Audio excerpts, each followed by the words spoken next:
नमस्कार मंडळींनो, ठरलं तर मग मालिकेच्या आजच्या भागामध्ये आपण पाहणार आहोत की आता भर कोर्टात साक्षी आता दामिनी समोर सांगत असते की मी जे जे काही खोटं बोलले ते फक्त माझ्या वकिलाच्या सांगण्यावरूनच बोलले।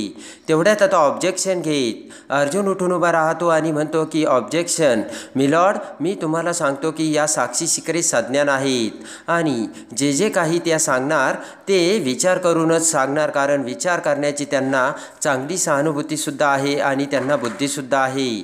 तेव्हा त्या जे काही सांगतात त्या 100% बरोबर आहे असं नाही आणि सगळं काही त्या वकिलावरती ढकलून देऊ शकत नाही असे आता अर्जुन हा ऑब्जेक्शन घेतो। तेवढ्यात आता दामिनी म्हणते की मिलॉर्ड, सगळ्यांना कायद्याची भीती वाटत असते आणि अर्जुन सुभेदार सगळ्यांनाच कायदा समजतो असं सुद्धा नाहीये। आणि दामिनी म्हणते की साक्षी शिकरेंच्या मनात सुद्धा थोडी भीती होती आणि त्यासाठीच लगेच अर्जुन म्हणतो की यासाठी कायदा आहे। आणि त्यानंतर अर्जुन म्हणतो मिलॉर्ड, मला साक्षी शिकरे यांना काही प्रश्न विचारायचे, त्यासाठी परवानगी हवी आहे। तर जज आता परवानगी देतात। अर्जुन आता साक्षी समोर येतो आणि त्यानंतर आता अर्जुन म्हणतो की साक्षी शिकरे, तुम्ही शिवानीला खोटं बोलण्यासाठी पैसे दिले होते, त्यावेळेस शिवानीने ते सांगितलं तर साक्षीला आठवतं शिवानीच्या आईचं ऑपरेशन होतं आणि त्यावेळेस आपण कसे शिवानीला पैसे दिले होते हे आता साक्षीच्या डोळ्यासमोर येते। शिवानीने सांगितलेले असते की त्यांनी मला पैसे दिले आणि हे पैसे ठेव म्हणून सांगितलं आणि म्हटल्या की मी सांगेल ते काम करायचं आणि म्हणून मला ही साक्षी द्यावी लागली, हे आता साक्षीला आठवतं। आणि त्यानंतर अर्जुन म्हणतो की ते पैसे देण्यासाठी सुद्धा तुम्हाला पवार वकिलांनी सांगितलं होतं का? आणि आता लगेच मूग गिळून बसलेली साक्षी म्हणते की हो। त्यानंतर आता अर्जुन म्हणतो की अथर्व विचारायचे जे फेक डॉक्युमेंट्स तुम्ही तयार केले ते सुद्धा तयार करायला पवार वकिलांनीच सांगितलं होतं का? तर साक्षी म्हणते हो। आणि साक्षी म्हणते की हे देखील पवार वकिलांनीच करायला सांगितलं होतं म्हणून मी ते केलं। अर्जुन ओरडत म्हणतो की आज तुम्ही पुन्हा खोटं। तर तेवढ्यातच आता दामिनी उठून उभा राहत म्हणते की आय ऑब्जेक्ट माय लॉर्ड। आणि तेवढ्यात दामिनी म्हणते की जज साहेब, मी आत्तापर्यंत हेच कोर्टाला सांगते की साक्षी शिकरे यांनी दिशाभूल केलेली नाहीये, तर त्यांचीच दिशाभूल झालेली आहे पवार वकिलांकडून। आणि दामिनी म्हणते की त्यांची अशी दिशाभूल करण्यात आली की जर साक्षी शिकरे यांनी कोर्टात खोटं सांगितलं नाही तर त्यांची कधीच सुटका होणार नाही। आणि लगेच आता दामिनी म्हणते की हो, माझ्या क्लायंटने गुन्हा केला, पण माझी क्लायंट भोळी आहे, साधी आहे आणि भाबडी आहे। आणि आता दामिनी म्हणते माझी एवढीच इच्छा आहे की माझी असेल कोर्टात खोटं बोलल्या, पण आता त्यांनी शिक्षाही भोगली म्हणून त्यांची सुटका व्हावी। त्यानंतर आता अर्जुन म्हणतो की जर मी मान्य केलं की पवार वकिलांनी यांना खोटं बोलायला सांगितलं, तर या अगोदरचे यांचे वकील देशमुख यांनी तर त्यांना खरं बोलायला सांगितलं होतं ना। दामिनी म्हणते साक्षी शिकरे आता कोर्टात खरं बोलतायत ही माझी गॅरंटी आहे। आणि त्यानंतर आता अर्जुन साक्षीला म्हणतो की मग तुम्ही आता खरं बोलता तर माझ्या एका प्रश्नाचं उत्तर द्या, तेव्हा तुम्ही ना शिवानीला कधी भेटला होता? आणि अथर्व विचारे हा तुमचा सावत्र भाऊ नाहीच आहे, तर मग ज्या दिवशी विलासचा खून झाला त्या रात्री 2 तास तुम्ही कुठे होतात? आणि तो अर्जुनचा प्रश्न ऐकून आता दामिनी, साक्षी, महिपत तिघांच्याही तोंडचे पाणी पळालेले असते। आणि त्या क्षणी प्रियाच्या डोळ्यासमोर त्यावेळेस साक्षी कुठे होती आणि विलासला कसं मारलं हे आठवतं। आणि तेवढ्यात आता ऑब्जेक्शन घेत दामिनी उठून उभा राहते आणि म्हणते की ऑब्जेक्ट मिलॉर्ड, ही केस आत्ता साक्षी शिकरे यांनी 3 महिने भोगलेल्या शिक्षेविषयी आहे। विलासच्या मर्डरसोबत आता त्यांना कोणतेही प्रश्न विचारू नयेत। आणि त्यानंतर आता लगेच अर्जुन म्हणतो की मी खुनाबद्दल काही विचारतच नाहीये। इकडे आता सायली विचार करते की ही दामिनी यांना लगेच का अडवते? आणि अर्जुन म्हणतो यांच्या वकिलांनी यांना खोटं बोलायला सांगितलं त्याबद्दल मी विचारतोय। त्यानंतर आता अर्जुन म्हणतो की मी तुम्हाला अजून एक प्रश्न विचारतो, साक्षी शिकरे, जर समजा पवार वकिलांनी तुम्हाला कोर्टात स्टेटमेंट द्या असं सांगितलं असतं आणि म्हटलेले असते की विलासचा खून मीच केला हे सांगा, तर तुम्ही सांगितलं असतं का? पुन्हा दामिनी ऑब्जेक्शन घेते। तर अर्जुन म्हणतो मला माझं उत्तर हवं आहे। तेव्हा साक्षी म्हणते की मी हे नसतं केलं, कारण जी गोष्ट मी केलीच नाही त्यासाठी मी खोटं कशाला बोलू? तेव्हा आता अर्जुन म्हणतो की अथर्व विचारायचे खोटे डॉक्युमेंट्स बनवायला, शिवानीला खोटी साक्ष द्यायला तुम्हाला चालतं, तर मग हे करायला नाही चालत का? तेवढ्यात दामिनी म्हणते की त्याचं काय आहे ना, प्रत्येक माणूस स्वतःला वाचवण्यासाठी पुरेपूर प्रयत्न करतो। आणि दामिनी म्हणते की तुम्ही तिला गुन्हेगार सिद्ध करण्यासाठी किती जरी प्रयत्न केले तरी ती अजून कोर्टात गुन्हेगारी सिद्ध झालेलीच नाहीये, तेव्हा ती अजून गुन्हेगार नाहीच आहे। आणि अर्जुन म्हणतो की मग तुमची क्लायंट मला माझ्या प्रश्नाचं उत्तर का देत नाही? दामिनी म्हणते की कारण उत्तर देण्यासाठी आम्ही कोर्टाला वेळ मागितलाय. तर आता अर्जुन म्हणतो उत्तर देण्यासाठी की खोटे पुरावे क्रिएट करण्यासाठी? आणि दामिनी म्हणते की मिलॉर्ड, साक्षी शिकरे खोटं बोलल्यामुळे त्यांना 3 महिन्याची शिक्षा झाली, पण त्या जे काही खोटं बोलल्या त्या त्यांच्या नाविलाज होता म्हणून बोलल्या. त्यांच्यावर अजून एक देखील गुन्हा दाखल झालेला नाही आहे आणि त्यांच्याकडून जबरदस्तीने हा गुन्हा करून जो काही घेतलाय ना, आणि त्याबद्दल त्याची त्यांना शिक्षा देखील मिळाली आणि ती शिक्षा आता पुरेशी असल्याचे दामिनी जजला सांगते. तेव्हा त्यांच्या आरोपातून मुक्तता करावी एवढीच माझी कोर्टाकडे विनंती असल्याचे आता दामिनी बोलते. आणि त्यानंतर आता अर्जुन म्हणतो की मिस साक्षी कोर्टात यापूर्वी 3 वेळा खोटा बोलल्या, तेव्हा आज सुद्धा त्या खोटं बोलत नसतील कशावरून? आणि तेव्हा आता अर्जुन म्हणतो मी कोर्टाला विनंती करतो या सगळ्यांचा विचार करावा आणि मग त्यांनी त्यांचा निर्णय द्यावा. तर जज हे अर्जुनकडे बघू लागतात आणि त्यानंतर आता जज लगेचच त्यांचा निर्णय देत म्हणतात की कोर्टात दोन्ही बाजूंचा विचार करता मी असा निर्णय घेतो आणि आदेश देतो की साक्षी शिकरे यांना त्या विलासच्या खुनाच्या रात्री कुठे होत्या याचं उत्तर देण्यासाठी वेळ देण्यात येत आहे. तसेच ॲडव्होकेट पवारांची देखील चौकशी व्हावी आणि त्यानंतर मिस साक्षी शिकरे यांची कोर्टाच्या केलेल्या फसवणुकीबद्दल आणि आता त्यांची कारागृहातून मुक्तता करण्यात यावी. आणि ते ऐकताच आता महिपत साक्षी खूप खुश झालेल्या असतात आणि इकडे मात्र अर्जुन सायलीला सगळ्यात मोठा धक्का बसलेला असतो. आणि हे सगळं काय झालं, दामिनीने हुशारीने साक्षीला कसं सोडवलं हे आता सगळ्यांच्या लक्षात आलेलं असतं. चैतन्यसुद्धा आता शॉक बसून त्यालासुद्धा मोठा धक्का बसलेला असतो. आणि त्यानंतर आता जजने तो आदेश देताच आता महिपत हा उड्या मारत मारत आता समोर येतो. दामिनीच्या पाया पडत गाणी गुणगुणू लागतो. आनंदी आनंदकडे जिकडे तिकडे चोहीकडे आणि माझी लेक सुटली आणि माझ्या लेकीला मी पालखीत घेऊन जाणार, पालखीत भर रस्त्यातून माझ्या लेकीची मिरवणूक काढणार आणि साक्षीचा हात धरत आनंदाने महिपत साक्षीला बाहेर घेऊन जातो. त्याच वेळेस इकडे आता दामिनी ही अर्जुन समोर येते आणि अर्जुनकडे बघत म्हणते की सिनेमा अजून तर बाकी आहे आणि कथानक आहे की विलासचा मर्डर. आणि जरी तू 2 वर्ष तुला वाटत असेल की विलासच्या मर्डरविषयी तुला सगळं काही माहीत असेल, पण तू तो घोळून ती सगळी माहिती पेला असेल, पण याचा शेवट मात्र खूप सरप्रायझिंग होणार आहे आणि त्यासाठी तू तयार राहा अर्जुन सुभेदार, असे आता दामिनीने सांगताच आता सायली पुढे येते आणि म्हणते की सिनेमा कोणता तरी असला ना दामिनी मॅडम, विजय नेहमी नायकाचाच होतो. सायली म्हणते की आणि किती जरी कडवट असलं, किती जरी अडचणी आल्या ना, तर विजय हा सत्याचाच होतो. तर आता लगेच दामिनी म्हणते की सत्य हे प्रत्येकाचं वेगळं असतं आणि प्रत्येकाच्याच गळी ते उतरवता आलं पाहिजे आणि ते सत्य दुसऱ्याच्या गळी कसं उतरायचं ते मला अगदी परफेक्ट जमतं, असे दामिनी बोलते. म्हणूनच आज तुमच्या नात्याची नांदी झाली. सायली म्हणते की काही जरी झालं ना तरी आज जरी तुम्ही सोडलं असतं तरी शेवट मात्र आमचाच होईल आणि ही काळ्या दगडावरची रेष आहे. दामिनी आता सायलीकडे बघते आणि म्हणते बघूयात आणि तेथून निघून जाते. इकडे आता अर्जुन चैतन्य सगळ्यांना मोठा धक्का बसलेला असतो. त्यानंतर आता दामिनी ही बाहेर येते तर रविराज आणि प्रियासुद्धा बाहेर आलेल्या असतात. आणि तेवढ्यात आता दामिनी रविराजकडे बघत म्हणते की रविराज, तुमच्या शिष्याने तर खूप लवकर हार मानली. तेवढ्यात आता रविराज म्हणतो की दामिनी मॅडम, तुम्ही या समजुतीत राहू नका. माझा शिष्य हा हार मानणारातला नाही आहे आणि तो तुमच्यावर कधी पलटीवार करेल ना, तुम्हाला कळणार देखील नाही. तर दामिनी म्हणते बघूयात. आणि तेवढ्यात आता रविराज हा तेथून निघून जातो. तर इकडे दामिनी ही जात असताना आता महिपत हा नाचत नाचत दामिनी समोर येतो आणि म्हणतो की दामिनीबाई, मी तुमच्यावर सोनं उधळू की काय करावं की पाया पडू मला काही समजत नाही. तुम्ही आज माझ्या पोरीला सोडलं आणि त्यासाठी खूप मोठी पार्टी आहे, तुम्ही पार्टीला यायचं बरं का. तर दामिनी म्हणते की तुम्ही तुमच्या पार्ट्या करा, ह्या अशा छोट्या छोट्या गोष्टी जर मी स्वीकारल्या तर मला दररोज पार्ट्या कराव्या लागतील आणि मी माझं काम करते आणि मी तुम्हाला वचन द्यावं या इतपत मी काही छोटीसुद्धा नाही. तेव्हा असे म्हणत आता दामिनी तेथून निघून जाते. तेवढ्यात पाठीमागून अर्जुन सायली तिथे येतात. तर महिपत त्यांच्याकडे बघत म्हणतो की अहो वकील साहेब, माझी लेक सुटली, आमचे अभिनंदन तर करा.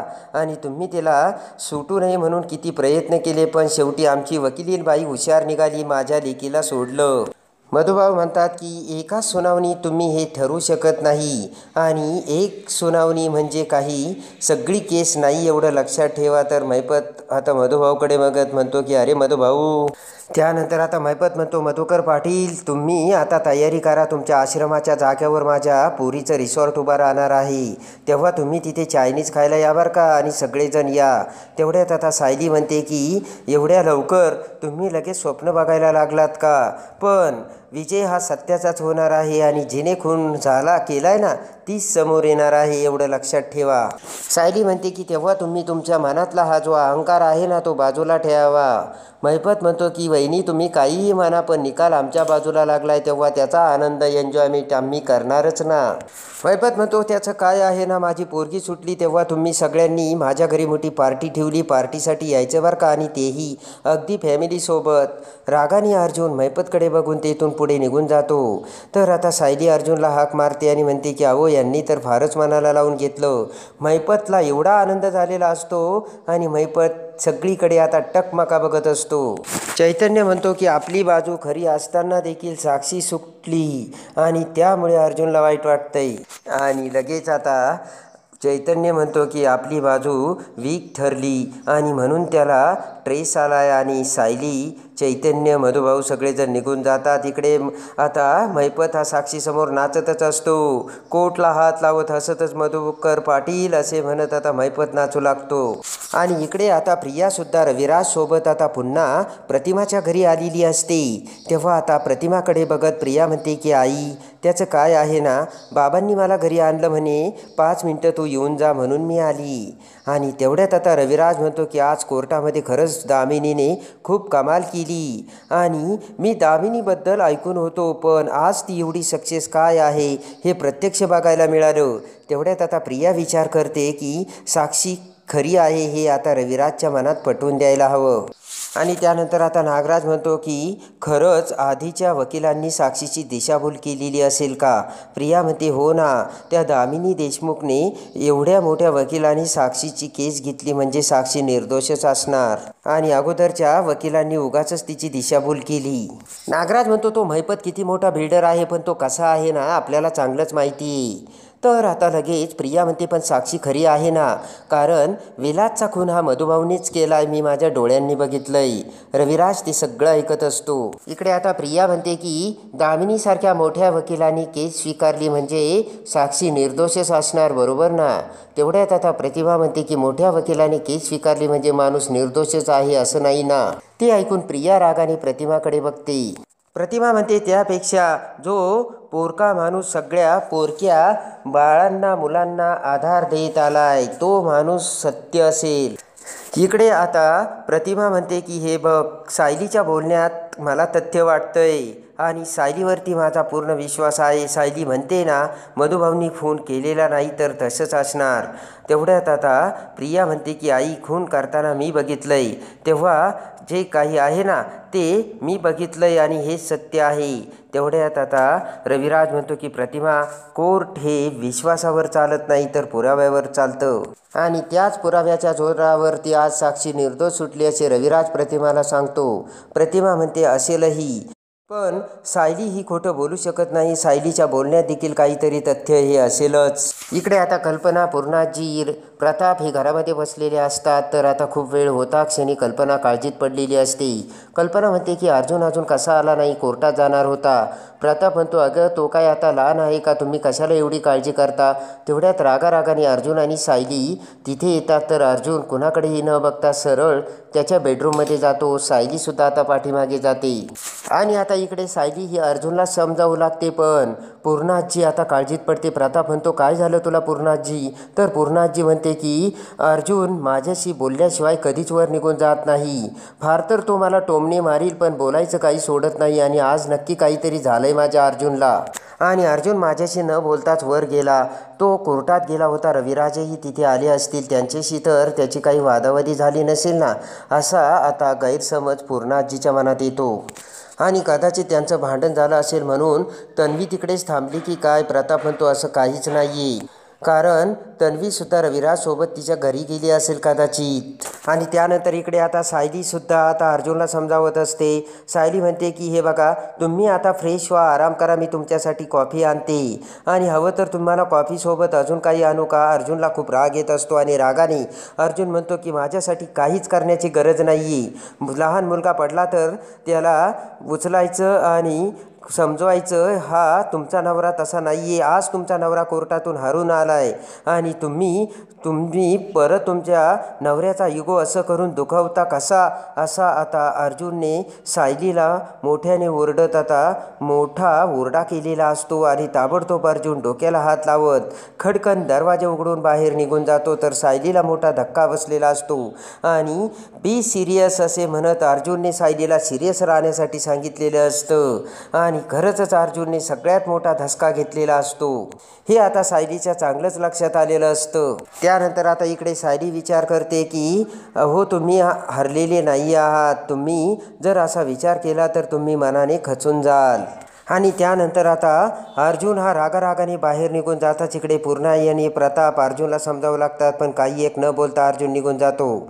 तेवढ्यात आता प्रताप म्हणतो, थांब पूर्णाजी, मी बघतो. आणि प्रताप आता सायलीच्या बेडरूममध्ये येतो आणि आता लगेच प्रताप येतात सायली दरवाजा उघडते आणि म्हणते, या ना बाबा. तर प्रताप म्हणतो की नको, बराई मी इथे. मला एक सांग, अर्जुन आज काहीही न बोलता आला आणि परत काहीही न बोलता तसाच निघून गेला. कोर्टात काही झालं का, म्हणजे रविराजसोबत त्याचं भांडण वगैरे. तर आता सायली म्हणते की हो, कोर्टात बरंच काही झालं. तर आता प्रताप म्हणतो की अगं मग सायली, तू तिथे होतीस ना, तू असं कसं होऊ दिलंस. आणि त्या दिवशी रामनवमीच्या दिवशी तू किती सगळ्यांना एकत्र आणण्याचा प्रयत्न केला होता आणि नातं जोडण्यासाठी एवढी तू सुगरण आहेस, मग तरीसुद्धा तुझ्या समोर तू हे असं कसं होऊ दिलंस. आणि नाते जोडण्यात तू एवढी सुगरण असताना तू हे कसं होऊ दिलंस. तेव्हा आता सायली म्हणते की हे असं नाही झालेलं बाबा. तर प्रताप म्हणतो मग. तेव्हा आता सायली म्हणते की आज सगळे फासे उलटे पडले कोर्टामध्ये आणि तुमच्या मुलाला कधी हारण्याची सवय नाही आहे ना, पण आज ही एक सुनावणी तुमच्या मुलाच्या विरोधात गेली.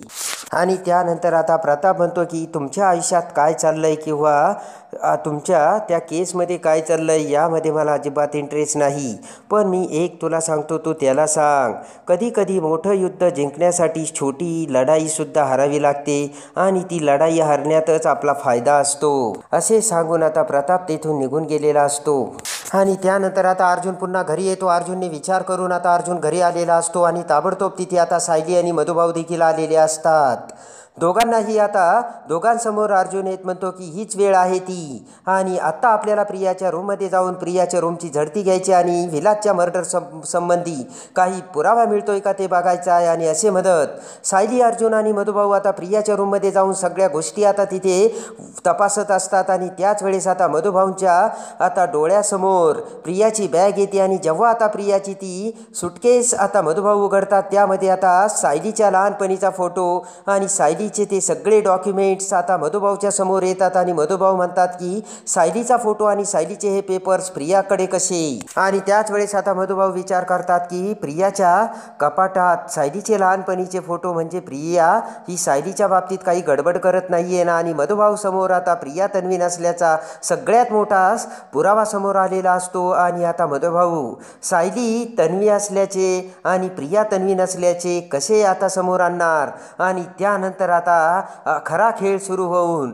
अर्जुन आता प्रिया ही तन्वी नसल्याचे समोर आणून कसा मोठा धमाका करणार हे बघण्यासाठी आणि ठरलं तर मग मालिकेच्या डेली अपडेटसाठी बेल नोटिफिकेशनवर क्लिक करून आपल्या चॅनलला लाईक करा, सबस्क्राईब करा.